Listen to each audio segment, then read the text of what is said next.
Hey, Nancy. Hey, Jen. Thanks for joining me today. You are my very first interview, so thank you for being my guinea pig. Absolutely. One of my top values and missions, just in my own personal life, not even just as a business professional, is to support local businesses, particularly small businesses. I think Vermont has a lot of people who buy into that concept. We are huge proponents of like Small Business Saturday, things like that. So my mission here is simply to introduce and promote other small business owners in a really personal way, kind of introduce you to the community, maybe some people who don't know you yet and what value you bring to the table. Cool. So let's just dive right into it. Are you originally from Vermont? Did you move here? Like, tell me kind of in a nutshell, like what your story is, like your roots versus wings, and why do you choose to make Bennington your home? So I'm originally from Long Island, even though I don't sound like it. Island. I came up here for the first time in like 6th grade. My mom's friend owned a horse farm in Sandgate.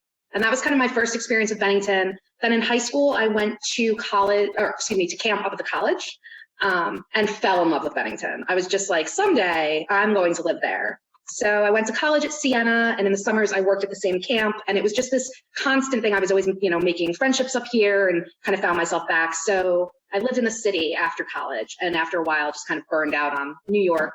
Being in your 20s living in New York is exhausting. And so finally I was like, well, I want to go, but I was really nervous to go someplace that I didn't know. And so it was just like, okay, this is it. This is the time that I finally moved to Bennington because it feels kind of like home to me. It always has. So I moved up here in 2002 and I taught at the middle school, and I met Chris in 2000, he's going to smack me, in 2005-ish. And then in 2007, I had an opportunity to take a job out in the Midwest. And it was really difficult for us to make the choice to leave Bennington because we absolutely love it. But it was one of those things of like, this is what's supposed to happen. This is a job that there's not many of them. And it was really an opportunity for me to kind of challenge myself and see some major growth. And I was ready to leave teaching at that point. So I was working for the NEA, the National Education Association, the teachers union. I was what's called a UNISERV director. So basically I was the contractual and legal advocate for like 22 school districts. Wow. So I bargained their contracts, did their grievances, arbitrations, all of that. So we moved to Michigan and we loved it. We lived in Ann Arbor, fabulous city. But I think we always kind of felt like, maybe not that it was a mistake, but we knew it wasn't permanent. And so sometime in 2014, we went through some changes. I was starting to not really like my work-life balance.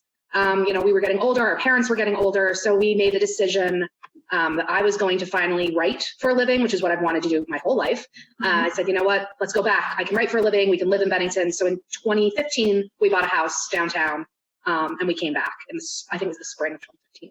So it's kind of like, I'm not from here, but I feel like I choose to be here because I love it. It is just such a part of my DNA and who I am. That's awesome. I mean, I'm actually from here. I'm a 3rd generation Benningtonian, and I just love hearing sort of those stories of like, I know why I'm here because, my roots run super deep here, but I love hearing what brings people here and what keeps them here. So you recently, like in the last year or so, opened up a business, and it's called Couch and Cork. So where did the inspiration for Couch and Cork come from?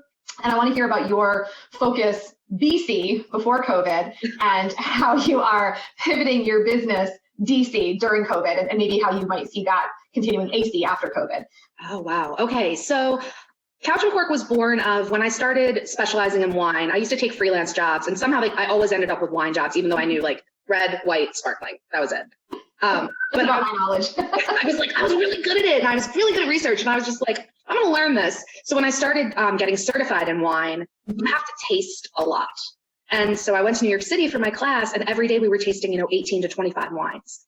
And the woman who was teaching the class was like, you have to do this every day. And I'm like, I can't afford to buy 18 bottles of wine a day, but never mind to open them and not, that's just completely irresponsible as far as consumption, but also it's wasteful.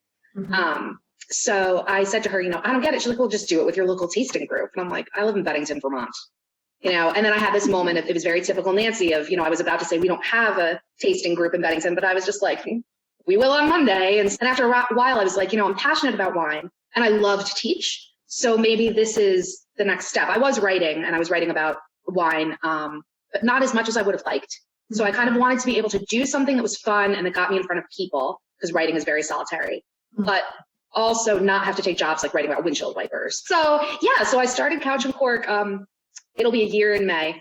Okay. And it was poised. This was the year of couch and cork. People were so excited.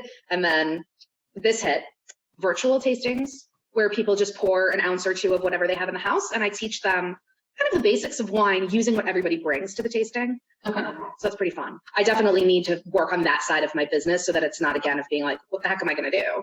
Amidst all of your business projects and working on your business and alternative streams of revenue, what are you doing to stay sane, have fun, find joy? So on days like today, I'm usually outside because it is finally gorgeous out and I'm an outside person. So be it with my dogs or just on my own.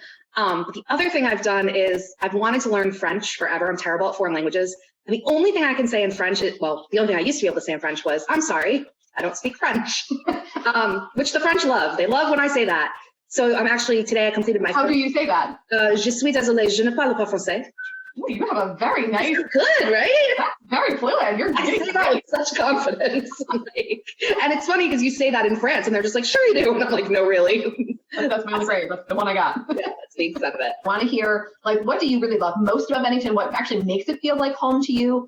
And on the flip side, like, what would you like to see possibly be different? Some sort of room for improvement. I always believe that there's room to make things better. So, like, if you could wave a magic wand and bestow some kind of gift to Bennington, like, what would that be?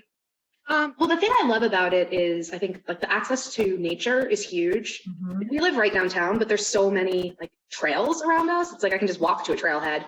Mm-hmm. And there's this, you don't have to go far to be in the middle of nowhere, which I love. It's like, that's my church, you know, the being out in nature where it's quiet and I can be reflective and like run around with my dogs is really important. But also I like the small town feel. I like that anywhere I go, I see someone I know. New York has a lot of people, but it's really anonymous and that can get very lonely.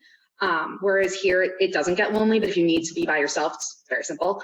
And I love the people. I have a really nice network of transplants and people who've been here forever. And so it's kind of fun to be in mixed groups like that.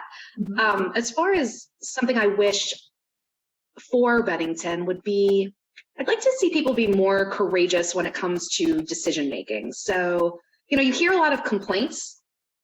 And whenever someone throws out an idea, I feel like the instinctual reaction is always like, no, but, like, or, you know, no, sometimes no, but usually no, yes, and. And I'm a big brainstormer. I'm a big believer of let's just throw all the ideas on the wall, even if they're crazy, because it will bring something about.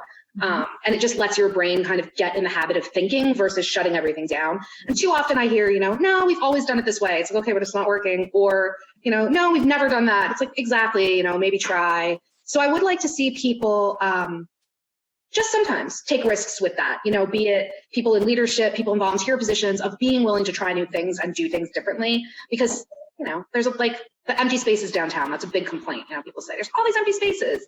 And, you know, it's like, okay, change that thinking to, I would like to see this downtown. How do I get that thing that I want? Keeping that kind of local mom and pop feel and valuing that, but also maybe thinking about different ways of doing business.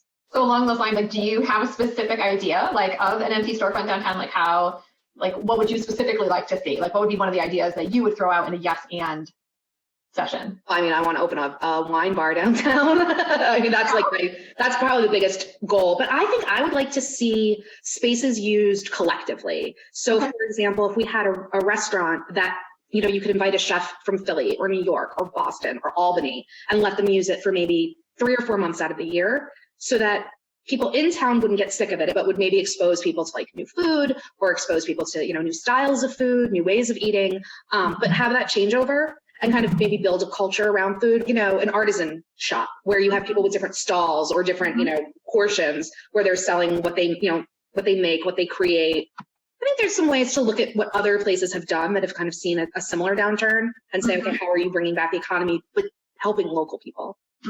Yeah, that sounds like a win-win, because there's a lot of people who don't need a whole storefront. They don't need 2,500 square feet or 4,000 square feet, whatever that commercial first floor space is, but collectively they could. But like you said, someone's got to have the courage to take that leap and, you know, come up with that business model and then have the buy-in from other people to make that work. So yeah, there's, oh my God, 100 ideas running through my mind. So that's yes, great. and.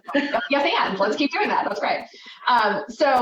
In the interest of time, because I know that you're a busy professional and so am I, I'm going to wrap this up with 5 rapid fire questions to get to know you on sort of a different level, a bit more personal. I think this is very insightful. So Tell me your favorite movie genre. Documentaries, the weirder the better. I love a good documentary. Okay, is there one in particular that you can think of that really like just knocked your socks off? Recently we watched Three Perfect Strangers, and that was brilliant. It was playing at Images. I would recommend that to anyone. Okay.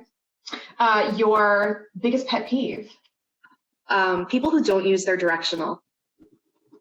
I don't like the face you just made. Oh, I use my directional. You wouldn't be upset with me. It's totally fine. I have a similar pet peeve, but it's not my worst one. So, okay, then tell me about your go-to comfort food. Like stuff's hitting the fan. What do you pick up? Peanut butter and jelly sandwich and a glass of milk. Oh, and the milk. Good. Yep, that's can't have one without the other. If you could spend a day with anyone, alive or dead, who would it be? Oh. Does it have to be a person? I guess not. We lost a dog a couple of years ago. And one more day. Yeah, one more day with her. Yeah, that's the good stuff. I never thought about the animal twist, but now that you say that, I would say my Lizzie. She was my cat that I had for 16 years, and I just miss her to pieces. She was with me through my whole life and left at a tough time. And yeah, they do. They make sure the animals, you know. Yeah, they're right there with you. Now you got me all. I know, me too. Got the feels going, Nance. I'm going to edit this part out. No, this is real life. You know, this is the authentic stuff. You know, this is the deep stuff. So, last question: if you could go to the beach, the mountains, or a what was my other one? The beach, the mountains, or the desert, where would you go? Probably the beach. You're a beach person. I grew up on a beach. Long Island. Yeah, it's pretty much all beach. And I live in the mountains, so then I'm not going to the desert. No, okay. Well, so there's, you know, so much to be said, and we could talk all day. I find you an extremely relatable, down-to-earth, and engaging person. I think that Bennington's really lucky to have a cheerleader like you in its corner. You know, somebody who's not from here, who comes in with just such passion for what we have to offer, and you are full of like me, like ideas for how to make it better. And I think that you inspire people to take action. And I think that's a really important quality. So thank you so much for letting us into your life a little bit today. And how can people find out more about Couch and Cork and other ways just to connect with you on a personal level? So I'm all over the internet as @Couch and Cork written out. And if you Google Nancy Koziol wine, you'll find me. I have like my main website and all my good stuff there. That is fantastic. So Nancy, again, thank you so much. I'm so grateful for your time, and I hope that you are, like everybody else, staying safe and healthy during this very strange time that we're living in. So thanks, be well. I appreciate it.